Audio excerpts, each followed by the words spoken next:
सातेफळ चौफुलीवर आदिवासी विद्यार्थ्यांचा long march, प्रशासनाची तारांबळ. आदिवासी विद्यार्थ्यांच्या विविध मागण्यांसाठी शेकडो आदिवासी विद्यार्थी आज 28 ऑगस्ट शुक्रवार रोजी दुपारी 12 वाजता सातेफळ चौफुली येथून आदिवासी मंत्री अशोक उईके यांच्या यवतमाळ येथील निवासस्थानाकडे लाँग मार्चसाठी रवाना झाले. शेकडो विद्यार्थ्यांनी एकत्र येत आपल्या विविध मागण्यांकडे शासनाचे लक्ष वेधण्यासाठी हा लाँग मार्च सुरू केला. विद्यार्थ्यांचा मोठा जमाव पाहता त्यांना थांबवण्यासाठी प्रशासनाची चांगलीच तारांबळ उडाली. परिस्थिती नियंत्रणात ठेवण्यासाठी पोलीस व प्रशासनाचे अधिकारी घटनास्थळी दाखल झाले.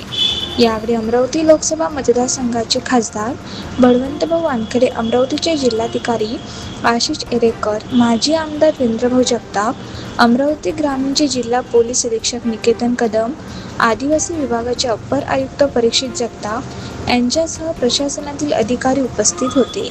विद्यार्थ्यांच्या मागण्यांबाबत प्रशासन आणि आंदोलक विद्यार्थ्यांमध्ये चर्चा होण्याची शक्यता असून या आंदोलनाकडे संपूर्ण जिल्ह्याचे लक्ष लागले आहे. आमच्यासोबत धोरणात्मक चर्चा करू शकेल असं कोणीतरी यायला पाहिजे, त्यांनी निर्णय घ्यायला पाहिजे.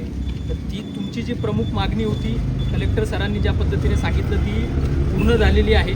ते तिथून नाशिकहून इकडे येण्यासाठीच निघालेले आहेत. ज्या गोष्टीसाठी तुम्ही पैदल रूट मार्च काढला होता, चालायला सुरुवात केली होती, ती पूर्ण झालेली आहे. आता तुम्हाला जर अविश्वास असेल की नाही ते येतीलच किंवा नाही येणार, त्यासाठी कलेक्टर सरांनी हे पण सांगितलं की आम्ही पण इथेच थांबणार आहे जोपर्यंत ते इथे येणार नाही. तर माझी जिल्हा प्रशासनाच्या वतीने एक कळकळीची विनंती असेल तुम्हाला सर्वांना. आम्हालाही योग्य वाटत नाही आहे की विद्यार्थी रस्त्याने चालत जात आहेत, ते पण एक चर्चा करण्यासाठी फक्त. आणि चर्चा जर आपल्याकडे येत असेल, इथे येऊन करणार असतील, तर आपण सर्वांनी याचा एक सकारात्मक